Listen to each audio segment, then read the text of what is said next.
Why don't we start at the beginning? Why don't you tell me about growing up with Dan, where you grew up, and what you remember from that time? My family roots are in Montana. My father was away in the Second World War for 3.5 years when I was a baby, and he came back from the war, and we were living on a ranch, a cattle ranch that he was managing in Montana. And along came my brother Dan, which was just a momentous time in our family's life because my father had been away so long, and he was a Marine in the South Pacific. So from the moment Dan was born, he was like the crown prince, and in the best possible way. Everyone adored him. And he was this little character. He was so full of sparkle and laughter. And even as a toddler, get into everything, keep people on their toes. He was just that kind of guy. And I have this memory of after we moved from Montana out to the West Coast, and my father took a big, we would call it a downgrade in professions. He went being a cattleman and a cattle rustler and a rodeo rider to be on a dairy farm in Snohomish, Washington. So for a cowboy to become a dairy farmer isn't an upgrade.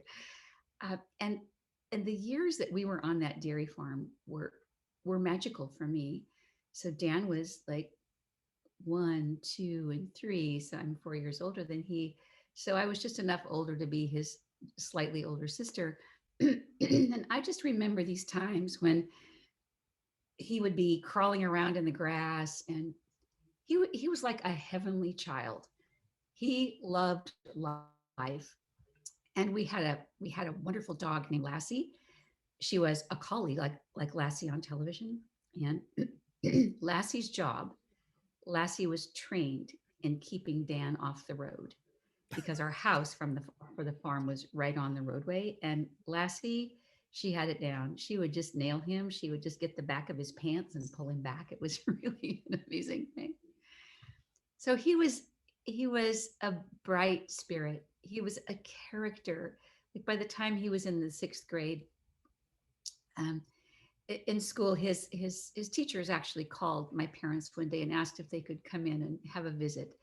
Dan was just so full of enthusiasm and curiosity. It was really hard for him um, to stay in class. And one day there was a big airplane flying by the school, and he could see it, high in the sky. And Dan, for some reason, leapt over the tops of the desks to get to the window to see the airplane. And the teacher was just, well, she was stunned, of course.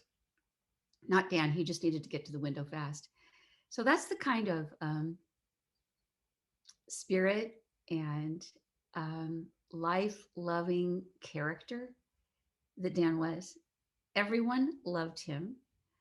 Um, we had cows, we had pigs. He took care of the pigs, he took care of the cows. And then he was an FFA all during high school. So he was raising polled Hereford cattle on our small farm in Vancouver, Washington.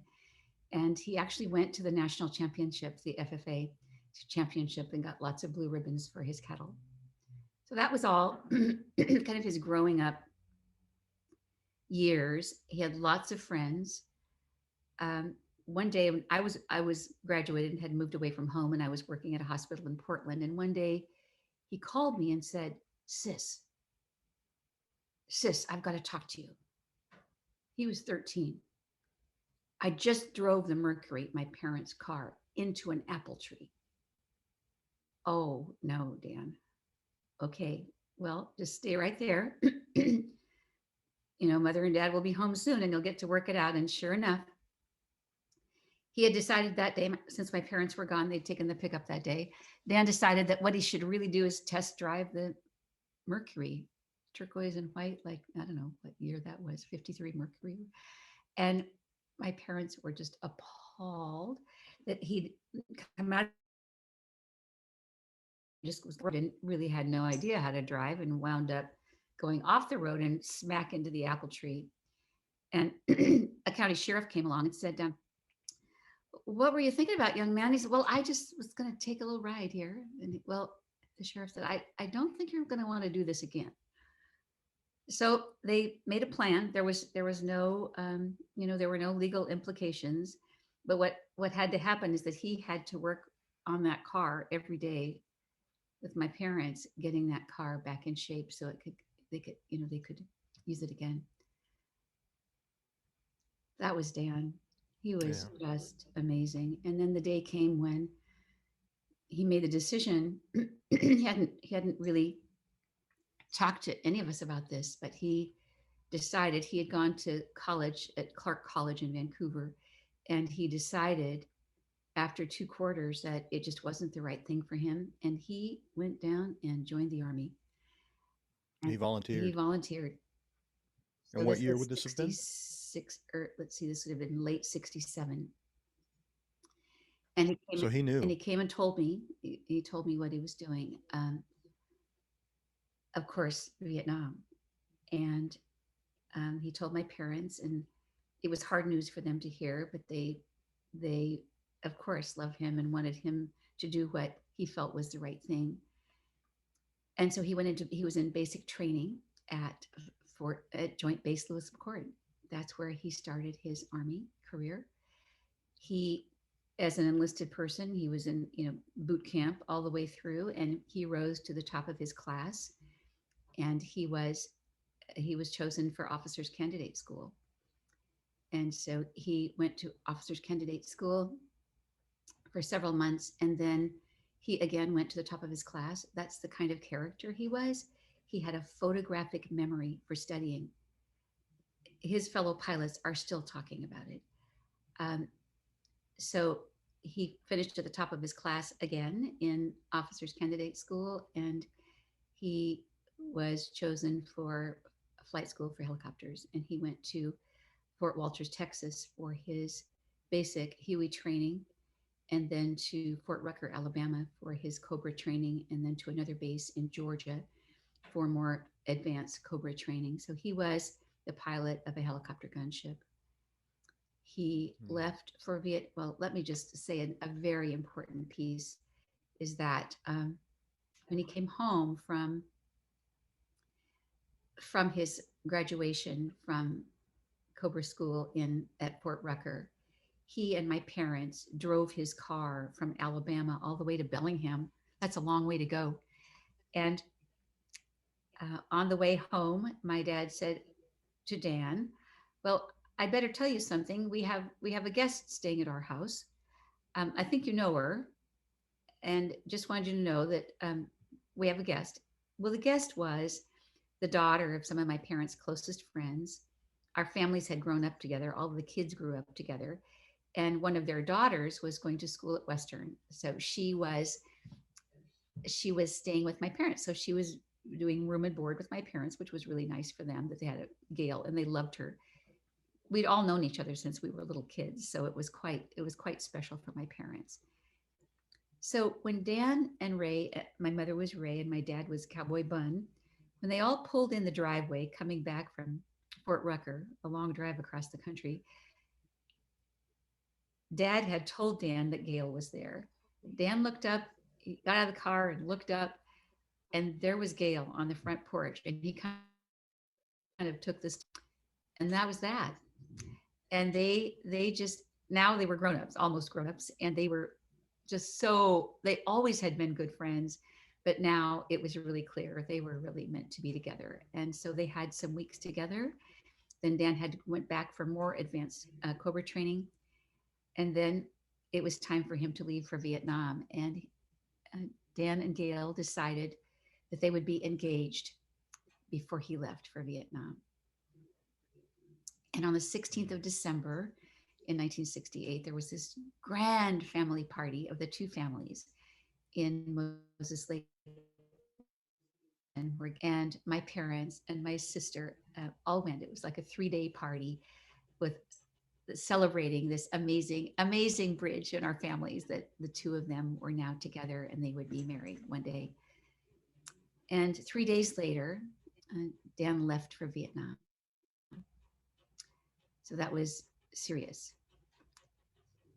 Hmm. And he arrived in Vietnam on about we aren't totally certain but we believe he arrived at his unit on the 22nd of December. And this would have been 68? 1968, yeah. 1968. It was a really scary time. The nightly news had all the body counts from Vietnam. I mean, it was an incredible era. And that to really embrace the fact that my brother was really over there was a big embrace. And on the morning of January 6th, 1969, just after Christmas, exactly 16 days after Dan arrived in Vietnam, I was up early in the morning. I had two of my children were ill, and I was up long before dawn, and I was taking care of them. And I had the radio. We used radios in the old days. I was listening to the radio, and I heard the announcer say in the newscast, 2 American helicopter pilots were shot down today, 15 miles northwest of Saigon. And I had a chill run through me that, oh no. And about 4 hours later, I got the news that Dan, one of those pilots, was my brother Dan. And the other pilot was his co-pilot. You said this was 16 days? 16 days. Wow. Mm-hmm. If I wonder if we could back up just a little bit. I'd like to hear about what do you know about his interest in aviation, and where did that come from? I mean, what led him to pursue training in becoming a helicopter pilot? I think he had this philosophy, but well, the story from the 6th grade when he skipped over the desktops to get to the window to see the airplane at the window, that was just hilarious. I think he had this, he had this this deep passion for flying and for airplanes when he was, when he was playing Little League baseball. So he was probably, our Little Leaguers like 8 to 10, 8 to 12, something like that. He was the catcher on the team. This was in Vancouver, Washington. My dad was the coach, and they were champs, and they won all the championships, and they went to the national semifinals in California. And imagine this would have been, oh my gosh, this was this was like 1955 or 6. Alcoa Aluminum chartered a plane and all the coaches and kids and moms and dads went down for the semifinals. And I'll show you these pictures, Michael. Oh my gosh. So that probably fueled his interest in flying. They were so, I mean, everyone was just, they were like the stars, that they had done so well in their Little League team. So I think that's a piece. Then there's this part of Dan that was, as one of my longtime friends who's also was a pilot in Vietnam as well. It's the theory of no guts, no glory. Dan was just like, well, no guts, no glory. Get out there, make it happen. And I think he was really smart, and I think aeronautics came to him just like this. His roommates from from flight school, especially from Huey School in Fort Walters, Texas, but then Fort Rucker also. And ironically, Michael, as I was telling you earlier, this has all been in discussion the last few months. So I've had many of these conversations in the last few months. And his best friend, Roger Pfeiffer, who was in flight school with him at Fort Walters and at Fort Rucker, told me that Dan truly did have a photographic memory. When they would come home from their day of the coursework in the classrooms, they'd have these stacks of books, and Dan would just scan through the books. They lived in a trailer house they rented some down there at Fort Walters. Dan would scan the books and say, okay, I'm going water skiing. Who wants to come? And Roger would be dumbfounded. Wait a minute, we got this pile of books. And Dan said, don't worry about it. I'll help you. So while they were out horsing around, water skiing on the lake, all the things they were doing, Dan would just give this, he would just do the narrative. There it is. You got it? Amazing. And that's how he kept going to the head of his class, and everything he did was, I think it was his passion, his enthusiasm, his willingness to take big risks, just really stick your neck out. I think that was all part of it. Yeah, and that Oh, intellect, right? yes. I mean, it doesn't surprise me at all to hear that he was a catcher, right? If there's a brainiac on the The team, kicker. Oh, it's the that's so catcher, interesting to hear that. I want to hear more about right? that. And the, and well, yeah, I mean, I coached my son's little league team for years, and well, for 1 year I coached him, but I was, I was with him all the way, probably for 10 years. We lived and breathed and ate baseball, and the catcher has the best view of what's going on. The catcher Sure. is maybe the only Yeah. person on the team who can see everything, and so there's a natural sort of leadership role, I think, for the catcher in terms of just communicating with the defense, reading what's going on, knowing exactly where the play is, um, remembering hitters, as they return to the plate, what kinds of things they like to swing at, communicating that to the pitcher. Wow. You have to be able to see fine detail and big picture simultaneously to be an effective catcher, right? So it's a I wonder how it's not surprising to me that a guy like Dan ended up being the Mhm. catcher on a championship little league team. That sounds about right. So what have you learned since then about what Dan was doing on the day he was shot down? That is a wonderful question, Michael. As hard as it may be to imagine, I've learned a lot. And it's come through the years in small pieces and then sometimes in large pieces. So I'll start from the incident, um, the crash.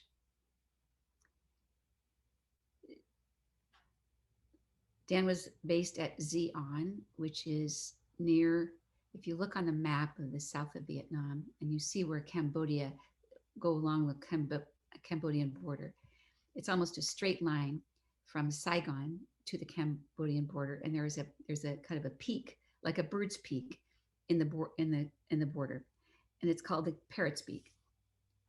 So Dan and his co-pilot Walter Kozlowski were called on a mission. They were called pink teams. So I'll just ask forgiveness from all the veterans who might be listening to this. In case I have the words wrong, please forgive me.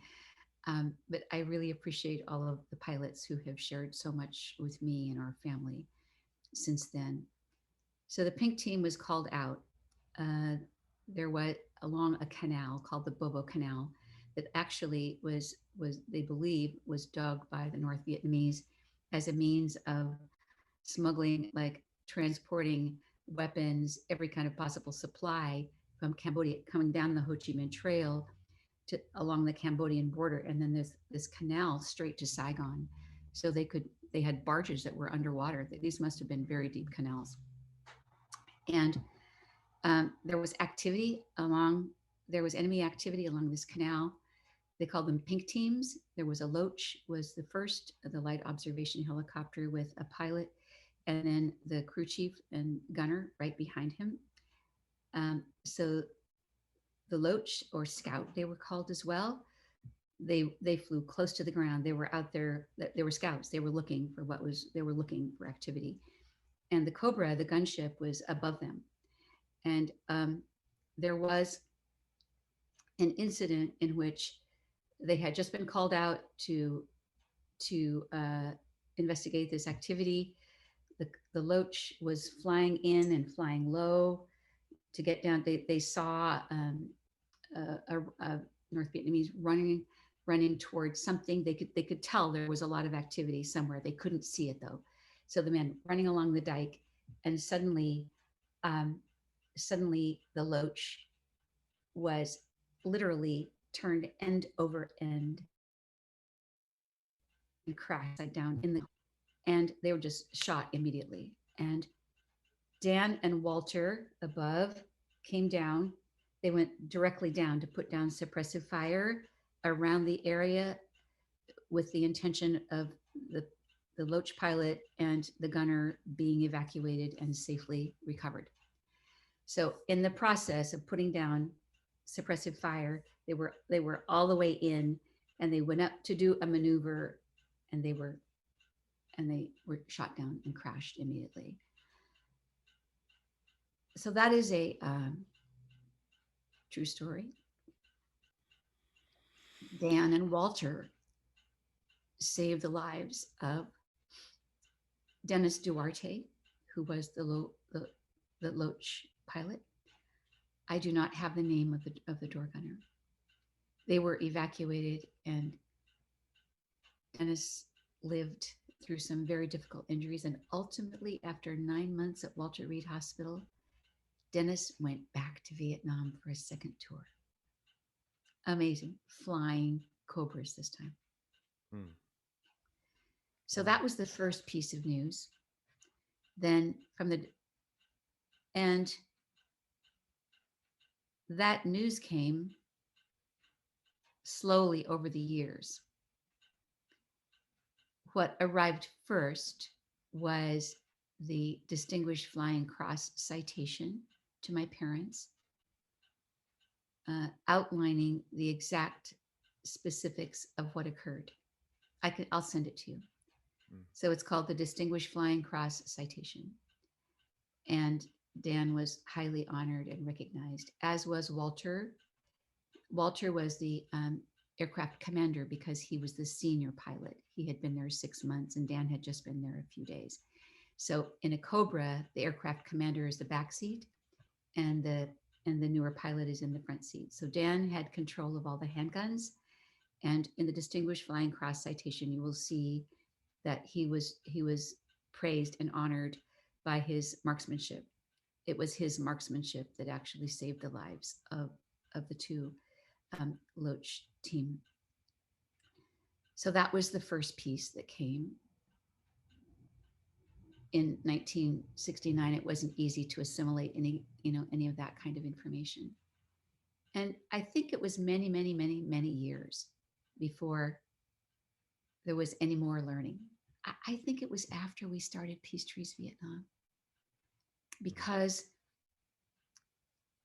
I'll just tell you I'll just share an experience of this. Like, as a family, as a Gold Star family, and probably other families have told you this, that when Dan was killed, it was like the curtain came down in life, because all the activity and everything about the Army and Vietnam and his friends, silence. So it was silence for years and years and years. One pilot, Roger Pfeiffer, Dan's closest friend, the one who was in awe that Dan could do this, memorizing pages. Roger, when he came back from Vietnam, he came to visit my parents. So that was a link. I didn't get to see him that time, but I saw him many more times since then. But that was such a comfort to my parents, that there was a voice, Dan's best friend. His heart was broken. Roger's heart was broken when Dan was killed. And he readily speaks of that now, that he was so shocked and stunned that it could happen so quickly. Then as the years went by, things like the Vietnam Memorial in 1989, I went to the Vietnam Memorial for the first time. And it was so overwhelming to me that to go, you can probably imagine this, to go from no contact, no way, no how, no information. And the part I didn't talk to you about, I didn't mention yet, is that people were stone silent. Like, after my brother was killed, people didn't say to me, we're so sorry for the loss in your family. People turned away. It was such a difficult time. Even in our family, there were people in our family who would not acknowledge Dan's death in Vietnam. So there's this family experience of no discussion, no compassion, no ability to say, I wish I knew more. No ability to inquire. How would we inquire? So I think it's important for me to share with you the beginning of how Peace Trees Vietnam came to be, because this is where it's born from.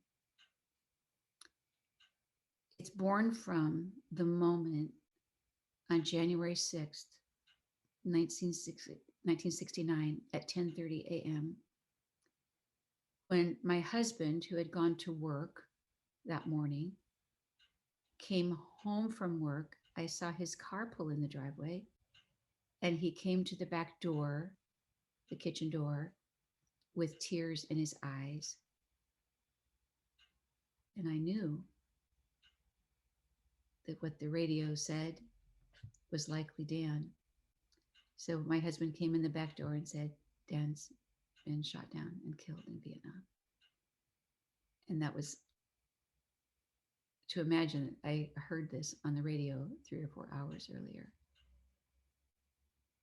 And I stood in the kitchen door as this is the most incomprehensible news I'd ever heard. I was 24.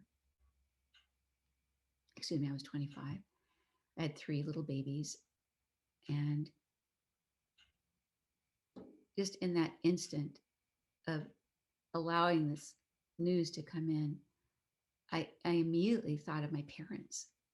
My parents who had given Dan everything they could possibly give him,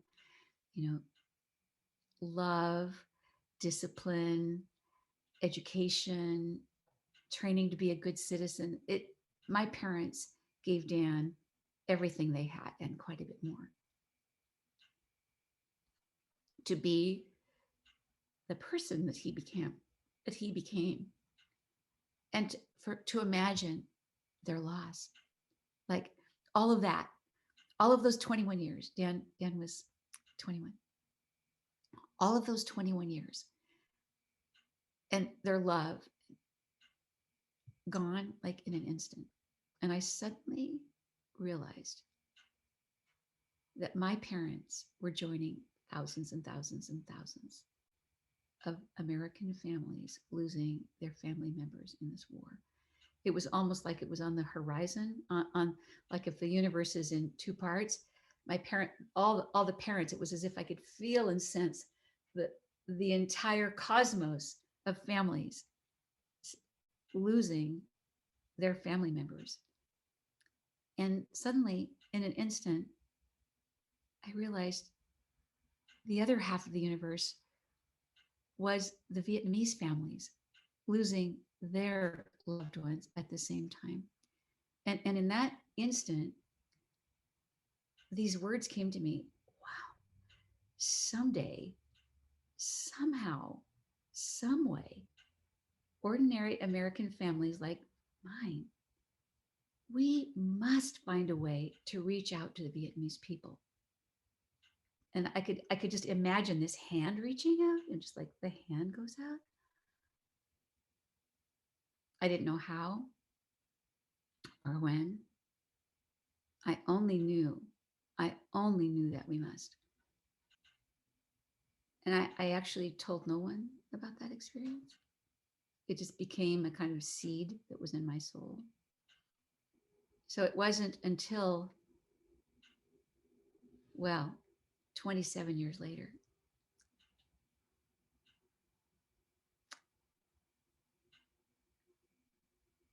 on the day the United States and Vietnam established diplomatic relations for the first time, July 11th, 1995. My late husband, Dana Perry, and I were on an airplane flying home from Berlin. We had just co-facilitated a conference on healing the wounds of war of World War II in Berlin at an old Cub Scout camp, and there were like 300 people there. It was the 50th anniversary of the end of World War II, and people came from everywhere to come and tell their story. It was the dream of a Dutch grandfather, Ott Jonker, who had prayed for the moment that he could make peace with the Germans before he died. And people had come from everywhere to share their stories of healing. It was deeply moving. The 50th anniversary of the end of the war. And when it was over and we said all of our goodbyes and we went to the airport to get on the plane, and the flight attendant offered me the Herald Tribune. I was sitting in my seat. She offered me the Herald Tribune. And I reached, and literally the headlines leapt off the page. US normalizes with Vietnam. It looked like the letters were 4 inches high, you know. US normalizes with Vietnam. And Danon, my husband, who was a nuclear physicist and peacemaker, was right beside me. And I said, it's time to go. It's time to go. And by the time we got back to Seattle on that flight, we had a plan of how we would start to reach out to Vietnamese people. The day had come. Amazing. Wow. I mean, that was really an amazing moment. From that moment at my back door, when we heard the news, till that moment, many other parts of life happened. But in that moment, it was the continuum of life happening. Wow. So where did you start? We started with the idea that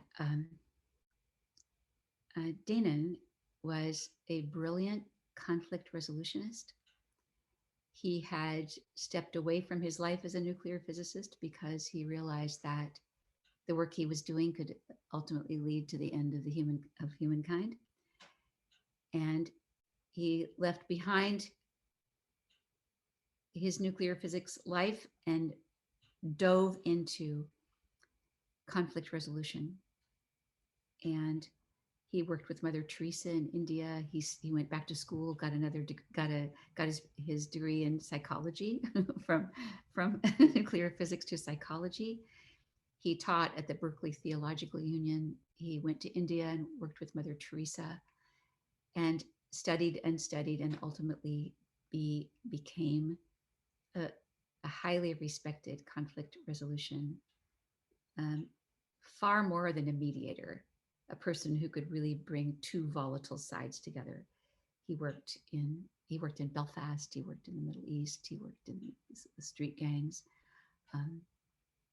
And actually, I met him working in the Soviet Union in the 80s, because in the 80s, a moment happened in my restaurant in Edmonds, Washington, my bakery cafe, where a group of high-ranking Soviet citizens had come to our small town of Edmonds for 3 days. And we invited them to come to Brusseau's, our bakery cafe, for breakfast. And it became a community event. The people in the town were so thrilled to have the opportunity to meet Soviet citizens. And we had this, we put a table for our guests in the center of the restaurant, and everyone else sat around the edges. So we had this kind of like, it was amazing. It was like a giant family reunion of people who had never met before. And that day, speaking with those people whom I had once been trained to believe were my enemy. And yet I was sitting with Larissa Vasileva, one of the most widely published poets of the 20th century. And we were talking about her mom and high blood pressure and smoking and what to cook for dinner. And I realized, I mean, there we were, that we had far more in common than differences. And we must take a positive step. So in that moment, we created some dear friends in the food world, and one of them was in the business world and was the editor of the business news section of the Seattle Times. We launched an organization called Peace Table, US-USSR Culinary Diplomacy. And I think this was all operating from that moment in 1969, an opportunity to melt down my own prejudices and stereotypes and begin to become friends with who we perceived as our enemy and adversary. So we did that work for 8 years, back in, many delegations back and forth. Culinary diplomacy, that meant Soviets and Americans cooking together and all over the republics of the Soviet Union, as well as bringing them to the US. So all of those, so that's actually how I met my husband. And that's how I learned of his work in conflict resolution. In this program he had created called Peace Trees to bring together young people who'd grown up in war zones and bring them together, the adversaries, bring them together somewhere in the world to plant trees, where in conflict resolution, the trees are the neutral party. The two and former, we hope, about to be friends, but the former adversaries together planting a neutral tree created magic in countries, in many, many, many countries of the world. So on that airplane ride home from Berlin, we thought through what's the most likely. Well, going to Vietnam to propose, of course, Vietnamese and Americans planting trees couldn't really be possible. This had to be a really profoundly interventional step, that we must be very courageous. And he said, this is the time. We're going to address the landmine UXO. UXO is unexploded ordinance, yeah, in Vietnam. Can you give us a sense of the just kind of the scope and scale of that problem? I will. We arrived in Hanoi exactly 6 months later. We were greeted by leaders of the country who welcomed us in and said, come in, sit down. We've been waiting for the American people for a very long time. It's time to close the past and open the future. We couldn't have imagined it. We could never have imagined. It was amazing. And we still actually work with that very same person 25 years later. And we shared our idea, and he immediately invited us to Quang Tri province. Quang Tri province, as many veterans know, of course, and many people know, was the most war-torn province of the war. It was the northernmost province of the South. It was the province through which ran the DMZ, the demilitarized zone. 60% of all the casualties of the war occurred in that province, which is about the size of King County. And more weapons and ordnance combined was expended in Quang Tri province alone than all the ordnance expended by the Allied forces in World War II. 6.6 tons of munitions per person who lived in the province. When the war was over, 3 villages out of 3,200 villages remained. Quang Tri was heartbreakingly war-torn, desolate, utter devastation. When we arrived, we took the night train from Hanoi, and when we arrived in Quang Tri, as far as your eye could see was bomb crater after bomb. It was like craters of the moon, bomb crater after bomb crater after bomb crater. And yet, when we arrived there, the Vietnamese people just welcomed us so warmly.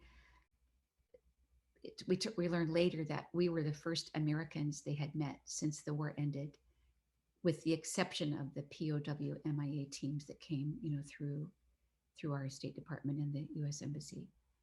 But we didn't have a U.S. Embassy before, so those missions searching for MIAs were the only Americans the Vietnamese had interfaced with since the war was over. They showed us different. We were welcomed. They were smiling and so happy to see us. And it was it was that moment, that reaching out moment from 1969. We must reach out to the Vietnamese people. And what we experienced was the Vietnamese people reaching out to us as well. That from that first moment in Vietnam, there's never been anything other than pure trust, partnership, collaboration, friendship, understanding to resolve what seemed to be an unbelievable problem, the amount of ordinance in Quang Tri. We again talked with them. They showed it. We looked at different sites for the first clearance. They drove us around the province to look at possible sites where we could sponsor clearance. And we came to the site they felt was best. It was near the town of Dong Ha, which had been just a fishing village before the war, and then it became the headquarters of the 3rd Marine Division. So in fact, the main street of the town was the runway of the base. It still is, but now it's really nice now. That's how we started that day. And my husband had this, simple computer, and he typed out a memorandum of understanding, and we created a contract and signed it that we would agree to sponsor the clearance of 18 acres of one of the fieriest battlegrounds of the war near the town of Dong Ha. And that as a as an NGO, a nonprofit organization, we would provide the equipment, we would bring the demining tools, the technical devices needed, because the Vietnamese were thousands of people had died in that province since the war was over, trying to clear bombs and mines. Thousands had died. Like up to 40,000 people had died in Vietnam after the war, at least 10,000 in that province, and many, many more were tragically injured from. So if you think about the B-52s that flew across Quang Tri province for 9 years, every day, dropping thousands of tons of bombs, cluster bombs. So those remain the most dangerous bombs on the ground today. So when we made that agreement, we agreed that we would provide the equipment, that Dana and my husband would bring retired American EOD officers to accompany him and to provide moral support to the Vietnamese. The provincial military would do the actual clearance. And all that actually happened. It all happened in the summer of 1996. It's an incredible thing. We were there in January, and the clearance took place in the summer. And we invited, so citizen diplomacy was, go ahead. That feels incredibly quick to me. Is that unusual to go from MOU to clearance in a matter of months? I think it was all the miracle of the beginning. It was like the miracle of creation. We were committed to following this path to be of service and support to the Vietnamese people. But you had to count on so many external resources, right? The DoD people, whoever has the equipment, the mining equipment, the technology that's required. How did you marshal all of those external resources and get the job done in months? That is such a great question, because it all happened rather magically. The first thing that happened after we'd made our agreement was that Oxfam Hong Kong, who were based in Hanoi, offered to contribute the first landmine detector, and those were $6,500 at that time, Austrian detector. And then Catholic Relief Services, also in Hanoi, we knew that we had met the representatives, also donated a detector. So our detectors were covered. And the DoD could only be a friend at that point. We did have diplomatic relations restored between our countries, but not yet at the DoD level.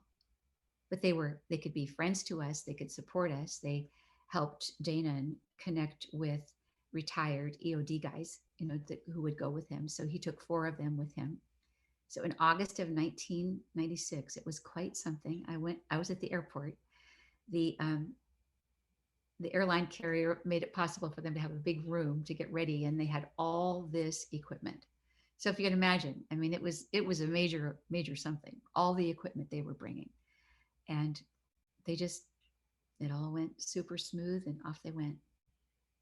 So I was on Bainbridge Island raising money for all of this, and preparing for our first citizen diplomacy trip, which would be in November. So our agreement with the Vietnamese was we would first clear the 18 acres. It would be quality assured by the third party, would be the American EOD guys. I mean, this was like homespun diplomacy. This was new friends putting it together over the campfire. I mean, that's how simple it was, because it was really needed and very much appreciated on all the sides. So the plan was that once the land was cleared and safe, then in November of 1996, we would bring our first citizen diplomacy delegation to Vietnam. And for some reason, Danon and Mr. Quang, who was our direct partner, they agreed on the number of 42 volunteers. And I was astonished. That's a lot of volunteers, but they stuck to it. So we spent those months planning and organizing that first citizen diplomacy trip. Danon was in Vietnam with the deminers, and of course the Americans could only oversee. They did not do any demining. They could only oversee. then they could perform quality assurance checking. That all completed in about the 18th of September in 1996. And our trip was scheduled to leave on November 23rd. 42 people from 7 countries. And those people were gathering in Seattle, preparing to go. I was leaving 2 days early to go over to be sure that we really did have the place. There really weren't hotels then. And the Vietnamese had kind of remodeled an old army barrack for us to stay in. I mean, there weren't guests, but they did such a great job. And so I needed to go to make sure that that the meals were coming, and that I could assure people as they got on the plane, as they got off the plane. So on November 13th, which was 3 days before I was leaving, I was catching the Bainbridge Island ferry. Everything was set. We had raised $260,000 in 8 months. And that day, one of our friends brought in the last check for $1,000, so $260,000. We were set to go. I was heading to an appointment in Seattle, and Danon, my husband, was going to come with me. I left earlier. I left for the ferry, drove down to the ferry, and he was coming right. He was going to walk on after he parked his car. And I drove on, and I decided to go up on the stern of the ferry and just watch for him and say hello to him when he walked on the ferry. That would be fun. And it was a dark, cloudy November day. He and I left the office at about the same time, so he would be coming almost any minute. And he wasn't coming, and it was 10 minutes. The ferry was at 3:00. It was 10 minutes to 3, and 8 minutes to 3, 5 minutes to 3, 3 minutes to 3. And I was standing out on the deck, on the stern, with the crew member whose name was Nancy. And she said to me, "Boy, you must be waiting for somebody really special out here. Nobody waits for anybody anymore out here." And I said, "I'm so crazy about that guy, I'd wait for him on the other side of the universe." So we were laughing and thinking, oh, he'll be here in a minute. Oh, he'll be here in a minute. And suddenly it was 2 minutes to 3. And she said, "We got to go." And I said, but I know he's coming. And we could see the walkway from where we were standing. We could see the walkway. "I know he's coming any second." And she said, "Okay, I can hold the boat for 1 minute. After that, I get a big fine." So she held the boat for 1 minute, and then the captain went, "Ooh," this really big horn. And the boat pulled out. no Dana. I couldn't, I, I was so stunned that it had never happened. We both worked all over the world in places were really remote, and we'd always find a way to connect with each other. And it was true. He was not on the boat. What has happened? What could have happened? And I went in and sat down, and I thought, well, I'll just wait till I hear from him. And suddenly, I heard my name called. I heard the captain say, "Is there a Mrs. Perry aboard?" And I thought, oh, well, Danon must be leaving a message of where to meet him. So they asked me to go to the second mate's office. I went to the second mate's office, and um, the second, there were 6 ferry crew members there who were ashen, who could not talk to me. They were completely in shock. And another deck officer came along and said, "Come with me." He took me down into the engine room deck, the lower deck of the ferry, where there was the only walkie-talkie, because that was a long time ago before cell phones. And they put the walkie-talkie in my hand, and it was the Bainbridge Police Department telling me that, "We've got your husband." There was this huge amount of noise in the background. The officer was yelling into the phone, "We've got your husband. We're going to try to airlift him to Harborview." Click.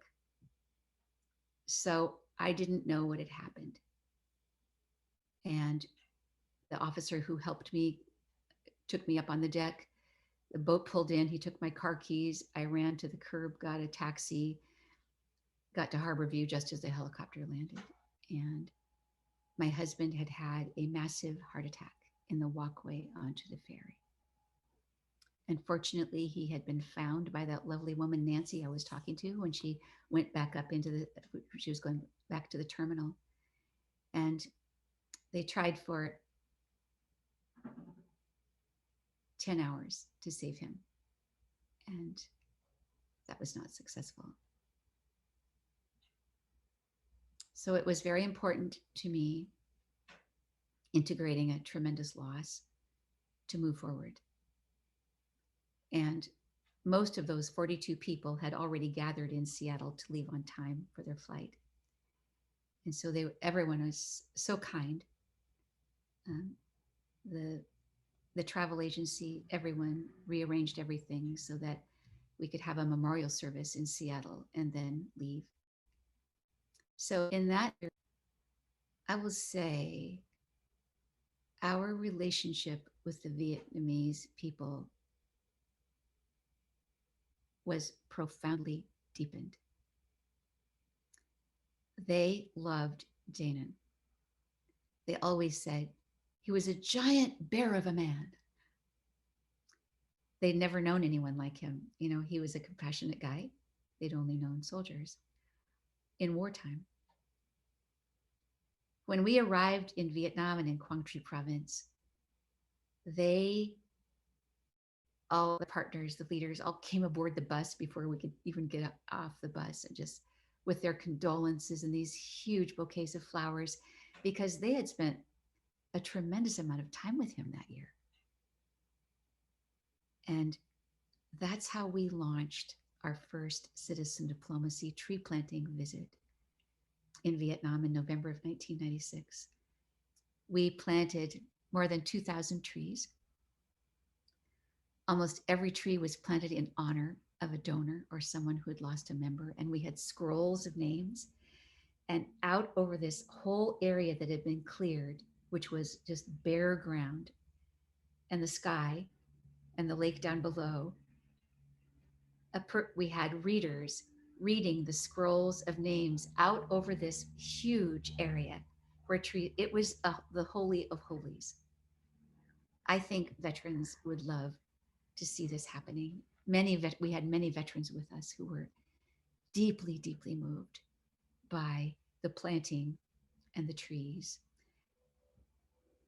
That was our first citizen diplomacy experience there. So I just want to clarify that the place where you're planting all the trees is the place you had cleared of UXO, the 18 acres you Absolutely. referred to. That's our purpose. was to clear the land and then bringing the former adversaries together to plant those trees on the safely cleared land, is a giant step forward in peacemaking. And this may seem like a really mechanical question, but I'm curious, where does one get 2,000 trees?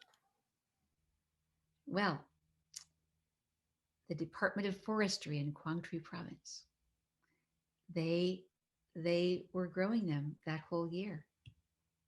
They were growing them, the small trees. Because we launched the project in January, so it was planned out, and it was incredible.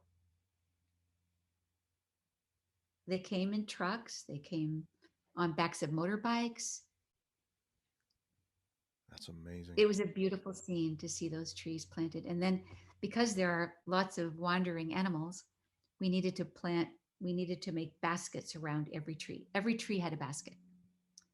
So there would be stakes, and then a type of um, a type of leaf that we could tie around and bind to these stakes. It was quite something to protect them from the animals just eating them for breakfast.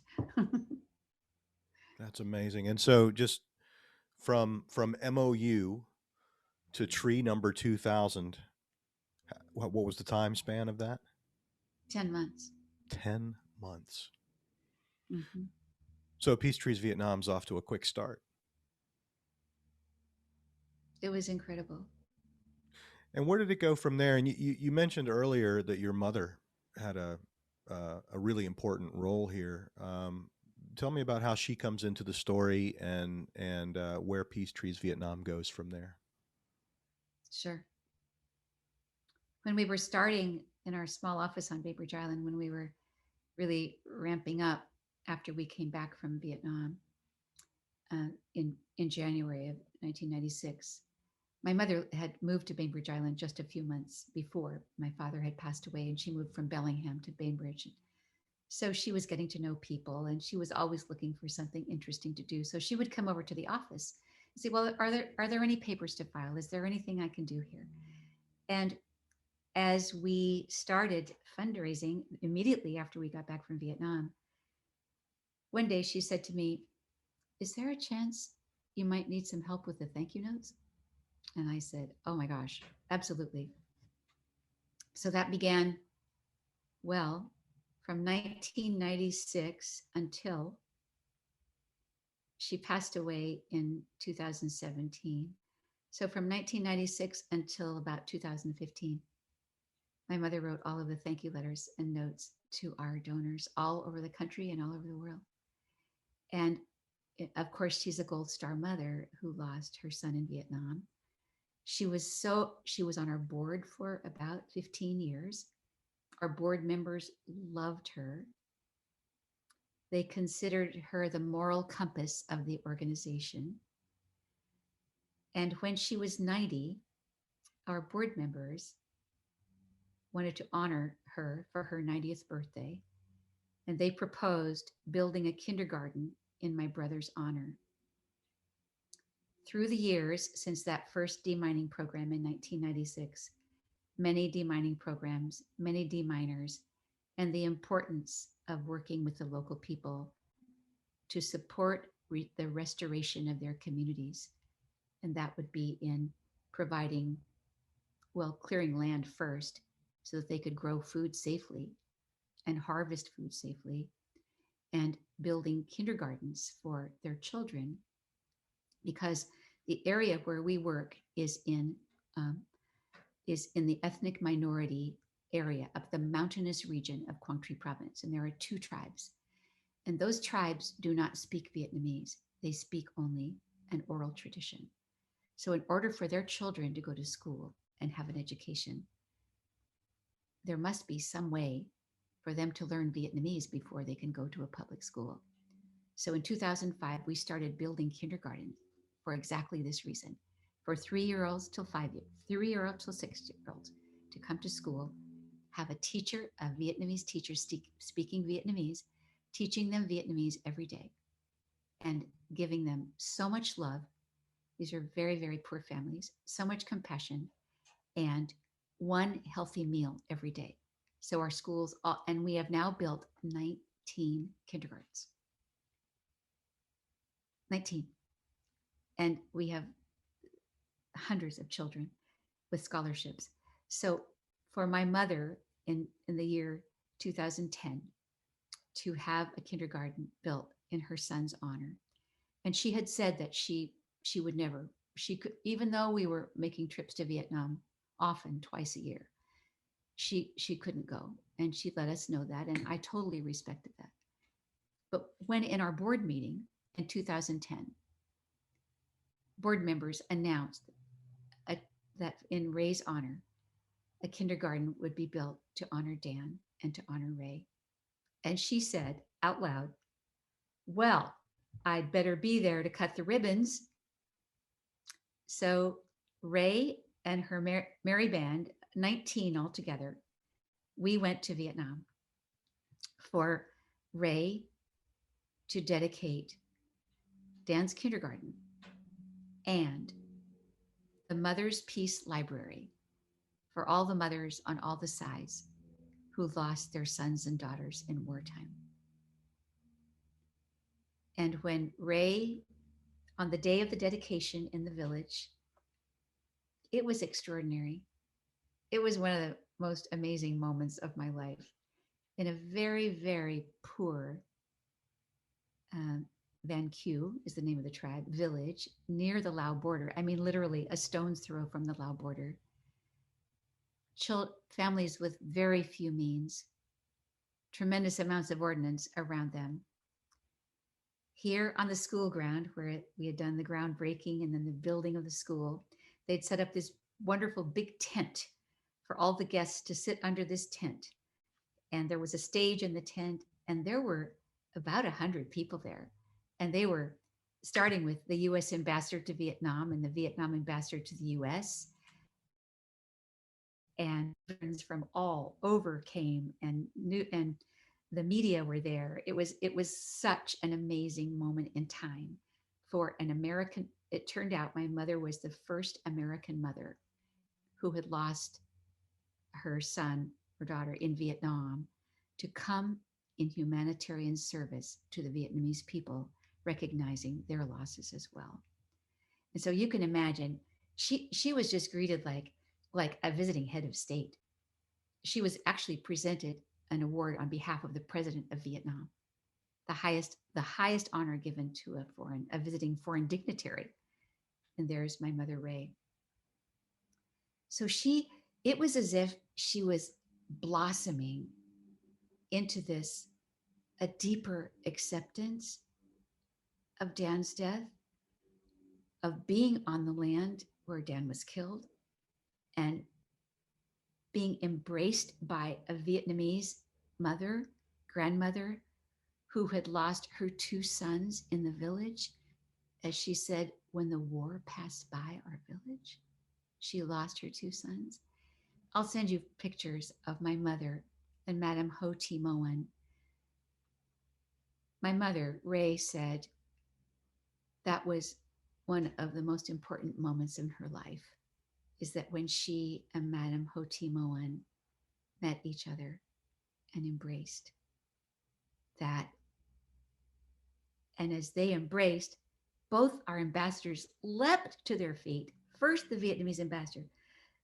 This moment is the true moment of peace between our countries, when the mothers of fallen soldiers can embrace. And then Ambassador Mike Mahalik, our American ambassador, jumped up and said the same thing.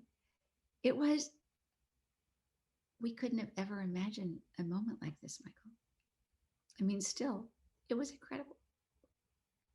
There was joy, sadness, triumph. There was triumph over our pasts, our coming together. That was in 2010. Ray remained very involved until the year before she passed away, until 2018. And when she passed away, One of our board members wrote the most beautiful story of Ray's life and referred to her as the moral compass of the organization. It was quite incredible. Can you talk a little bit about where the organization is today, and particularly ways where you see Ray's spirit still at work? Mm, that is such a wonderful question. Peace Trees Vietnam has just celebrated our 25th anniversary. So I'll back up to last July, July 11th of 2020 was the 20th anniversary of the day the United States and Vietnam established diplomatic relations for the first time. And that's the day we started. So that was Peace Tree's anniversary as well. Very big celebrations were planned, of course, in Vietnam and here. Those were all amended and carried out mostly by Zoom and very successfully. We are now in, I will say, I will just express my own gratitude for our organization. We have the most extraordinary staff in our Seattle office. Claire Yunker is director. Program director is Crystal. We have two wonderful community outreach and another community outreach director. So our small office team, 3 are in Seattle, 1 is in London, are fantastic. Our on the ground team in Vietnam, our country director is now a lovely woman named Ha, who has been with us for 16 years. We have a staff of approximately 15 now in our, what was our small office is now 15 because our programs have grown to such degree. We started with 2 D-minors in 1996. We now have 190 Vietnamese D-minors who are all trained to the highest levels of the United Nations humanitarian demining standards of safety for training. And they clear between 150 and 200 pieces of live ordnance every week. Every week. All these years later, there's still that much to be uncovered. Yes. Yes. In fact, Claire, our director, was telling me this story yesterday. We're very excited to tell you that in all these years of Quang Tri province, 25 years in Quang Tri, we were invited to begin a second demining operation in Quang Binh province, which is the next province to the north. So Quang Binh is north of the DMZ. So there was not ground fighting in Quang Binh, but tremendous aerial activity. They have a tremendous amount of ordnance, which has not been, they've had some very small programs in, but not formal humanitarian demining taking place every day, which means also that my education had not yet been activated. So we have now been operational in Quang Binh province for approximately 2 months. We're starting our mine risk education to prevent accidents for children. That's one of the most important parts of our work. Clearance, support of landmine survivor families who have survived an explosive ordnance disposal accident, and then our commitment to mine risk education, accident prevention for children, and education of the landmine survivor family and their children. Those are 190 D-miners are in Quang Tri province and in Quang Binh province. And now 2 weeks ago, Claire was telling me yesterday that our team went out to a soccer field because we now have a system where the Vietnamese, it's if you see something, say something system, because ordnance is everywhere. It's in ditches, it's on roadways, it's in schoolyards, it's underneath people's houses. So when they go dig more, to dig some, maybe they want to add their house, they come upon things like 500-pound bombs. This is all true. I hope you can come with us one day, Michael, to actually see with your own eyes what ordinance does in the lives of people. It is a travesty. So 2 weeks ago in Quang Binh province, our new province, there was a call in. A request. Something had been seen near this soccer field where the kids were playing soccer. Our team went out and discovered right at the edge of this field, the number was something like 50 bombies, which are the most dangerous. They have a death zone of 30 meters. You know, when they came from the aerial bombings, the huge bomb would open, and these small bombs about the size of a tennis ball would be peppered around the area. They were designed to have 3 turns: 1, 2, 3, detonation. Approximately 30% of those bombies, cluster bombs as they're known, did not go off on impact. So you can imagine the danger that those are.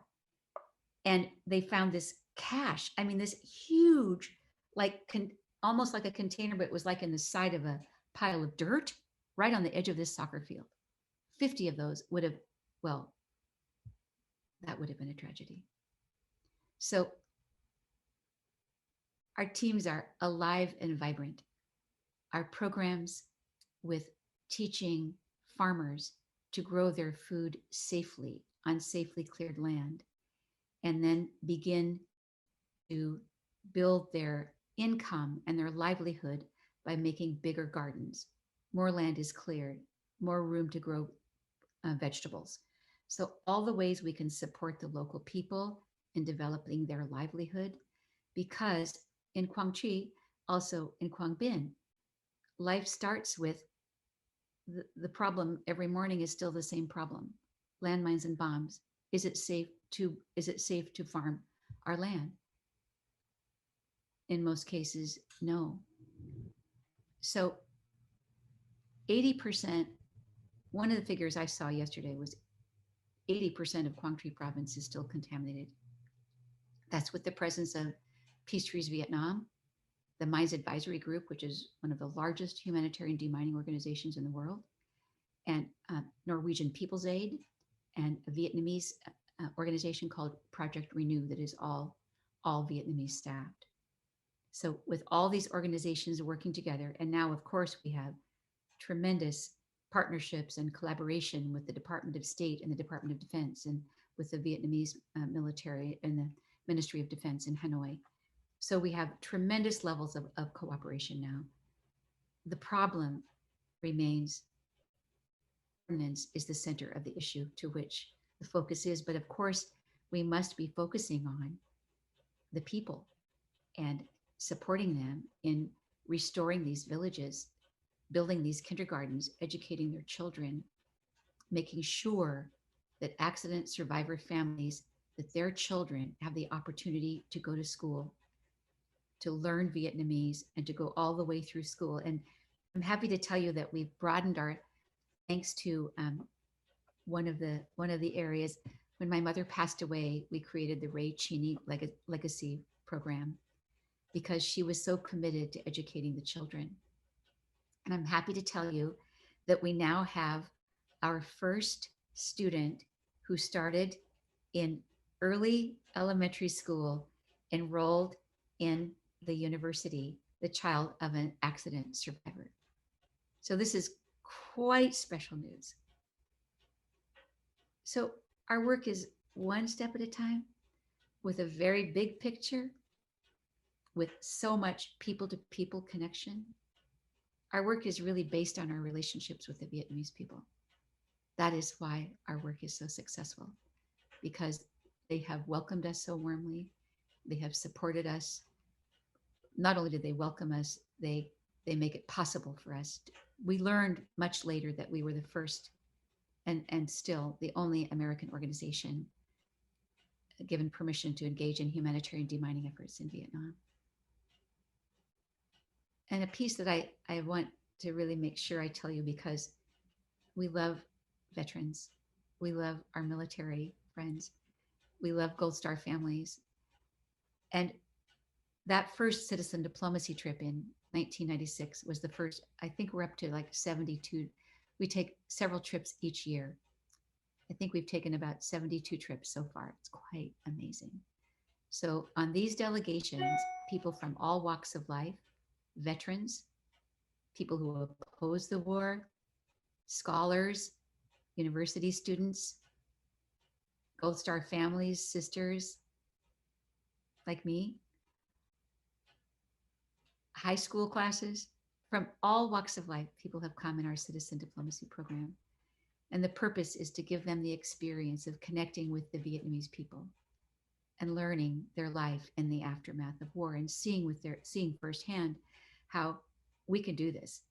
We can do this together, and supporting, making their lives easier and safer and more hopeful, with more promise for economic support and for educational support, and for their provinces to one day be safe. When you think about kind of the grand scheme of diplomacy, right? The big diplomacy machine. How do you think about the role, the specific and special role that citizen diplomacy plays in that larger picture? That is a wonderful question. It's a grassroots. It's a grassroots. It's from, well, Danon, as the nuclear physicist that he was, always called this the trickle up theory. It's what happens between the people that helps leaders sign important pieces of paper. He always loved the trickle up theory, that we start here on the ground between us, and we extend our circle. So just the miracle. I mean, for me, it's still a miracle. The, the tragedy of losing my brother. However, there are millions of us who, Vietnamese and American, who lost our family members. We have, there's so much mutual compassion for the losses. I would say that is where our citizen diplomacy begins. It is that it was a big part of our founding and remains so, to go underneath the pathos of the war, to connect in the deepest place of loss, because we share that. And 2 years ago, here's an example. My brother's fiance, Gail Garcelin, beloved Gail, is like my younger sister, and she stayed very close to our family for all of these years. And she called me one day from Dallas and said, "I'm ready to go to Vietnam. I want to be in Vietnam on the 50th anniversary of the day Dan was shot down, and I want to do a memorial at the site." And I said, "Absolutely." So her brother, his partner, her closest friend, and myself, and 2 helicopter pilots were on this small mission. It took us 1 year to plan. And the important piece I'd like to share with you about this is that our Vietnamese partners in Hanoi, with the Union of Friendship Organizations, is a part of the Prime Minister's pillars of peace, the Vietnam Union of Friendship Organizations, and they are our direct partner in the central government. Of course, we know them very well. We've worked with them for 25 years. When I wrote them and let them know we were coming, that Gail was coming, my brother's fiance was coming, and her family, they said, "We must meet her. We must meet her. Please bring them." And I said, "Would there be a possibility that we could invite Vietnamese women who lost their pilots and their family? And would there be a possibility that we could meet veterans?" And Michael, what occurred was a miracle.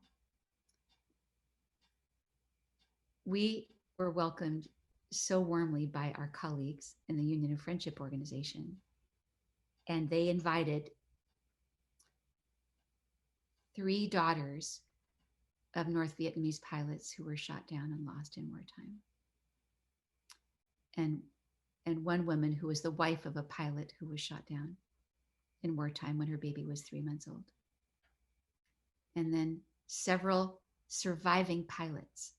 And we were around this giant oblong table for like between 3 and 4 hours.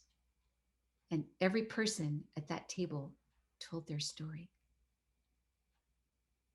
Every person at the table. There were tears. There were difficult moments. There were moments of, we don't know if we can, we don't know if we feel comfortable speaking. When that circle came to a close, every person had spoken. And there were hugs and more tears. I'll send you the photograph of everyone. We had this wonderful picture taken of everyone. They were all, it was as if we had been given a new chapter in our lives, that we could sit at the table with our former adversaries and share our experiences of what happened then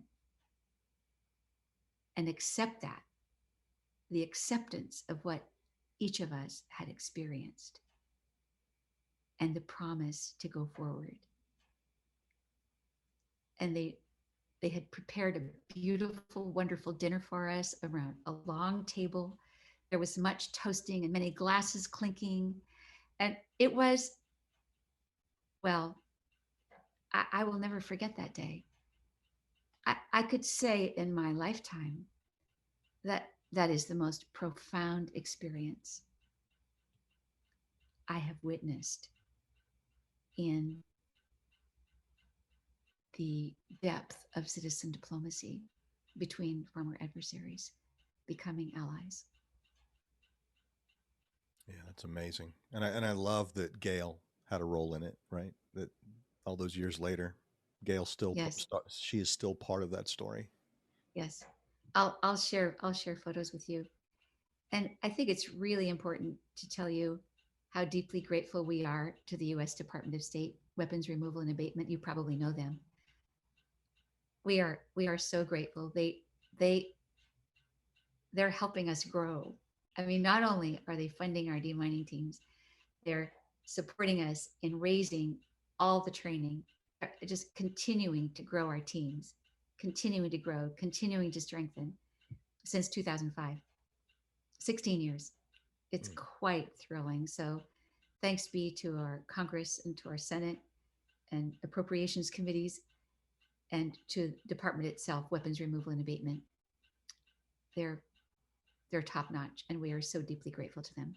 And of course, to the U.S. ambassador, always to the U.S. ambassador in Hanoi. The ambassador sets, priorities for their term of service, and they are so incredibly generous in supporting demining in Vietnam. So with our ambassadors behind us and walking alongside us for humanitarian demining in Quang Binh and now Quang Binh as well as Quang Tri province.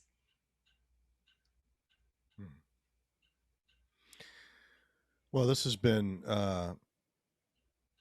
I feel like I've just taken this entire journey with you. It's an amazing story, and I think I just have one more question for you, which is kind of off topic, right? We're kind of shifting gears a little bit here. I wonder if you could talk about your experience the first time that you visited the Veterans Memorial in DC. Yes. Yes, I would love to share that with you. I'm searching for some words to share the experience. Um, as I mentioned earlier, it had been as if a large curtain had come down when Dan was killed in 1969. So this was 20 years later in 1989. So I was working on a project in Washington, D.C., and it was coming to an end, and I was out in the country, and it was coming to an end, and there was a person who could take me to the memorial itself. And I was deeply, deeply moved by simply seeing it. And I was a little nervous, like, what would this be like? It was Memorial Day weekend. It just happened to be Memorial Day weekend. There were many people there.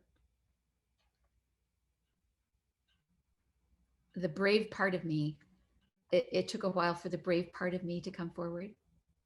I was taking it in. Like,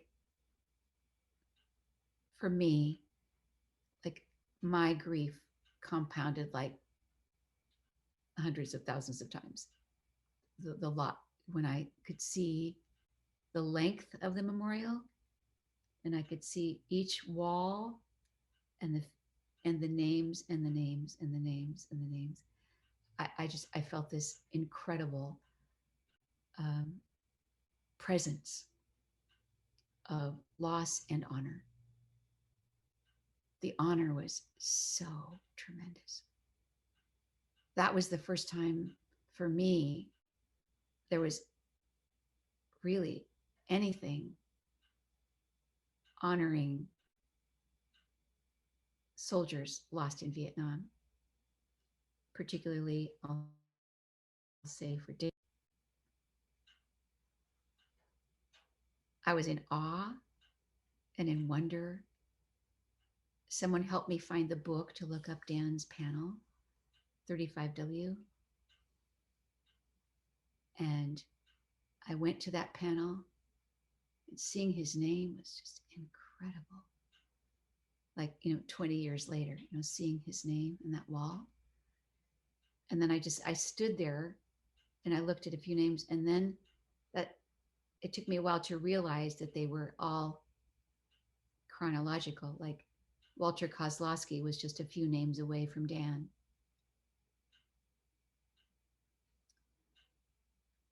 I felt comforted in a deep way. Wow. Maya Lynn, what she experienced going through this. Jen Scruggs, who I got to know pretty well through the years, and he and my mom had a great relationship, by the way.